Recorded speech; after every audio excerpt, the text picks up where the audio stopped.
स्वागत आहे माझ्या रेसिपी एक्सप्रेस चॅनलवर। आज आपण कैरीची झणझणीत चटणी, आंबट गोड तिखट ही चटणी कशी करायची ते बघणार आहोत। वाव, छक्का सॉलिड झालेली आहे, तुम्ही अवश्य पहा।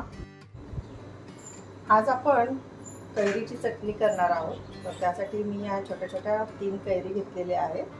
त्या आपण आता बारीक बारीक फोडी करून घ्यायच्या आहेत। त्या कैरीच्या मी कैरीचे तुकडे करून घेतलेले आहेत। हे पहा, वरून हिरवी दिसत होती, परंतु मध्ये मध्ये काही कैरी पिकलेली आहे। असू दे, चालेल। आपण आता हे एका मिक्सरमध्ये घेऊया।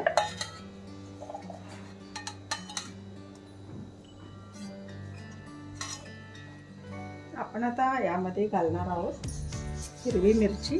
तुम्ही आंबे किती घेताय आणि तुम्हाला किती तिखट हवं आहे त्याच्यावर अवलंबून हिरवी मिरची, लसूण, थोडंसं खोबरं,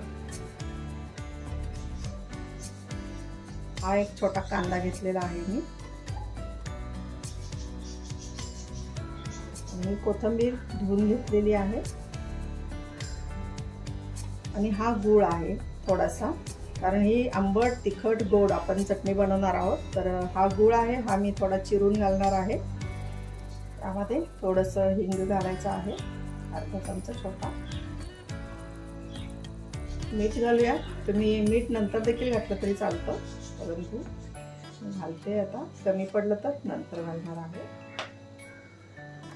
कारण हे आंबट तिखट गोड करणार, तर याला थोडं मीठ जास्तच लागणार आहे। हे थोडे अर्धा चमचा जिरे। आता आपण हे मिक्सरमधून बारीक करून घेऊया। आपण बघताय मी हे मिक्सरमधून बारीक केलेलं आहे सर्व जिन्नस। आपली चटणी आता ही तयार आहे। पहा, मी काढते एका बाउलमध्ये।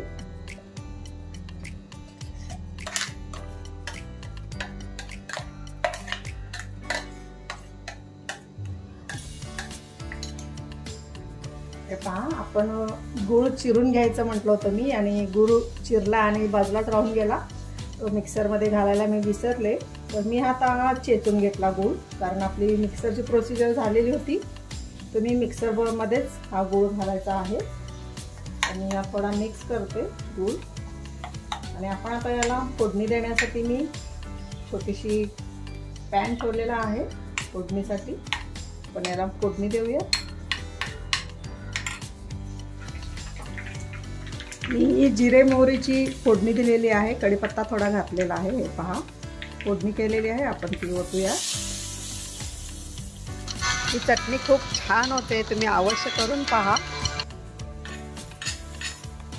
तर ही आहे आपली कैरीची चटणी। ही आपली कैरीची चटणी तयार आहे। तुम्हाला रेसिपी आवडली असेल तर लाईक करा, चॅनलला सबस्क्राईब करा, आणि शेअर करायला विसरू नका।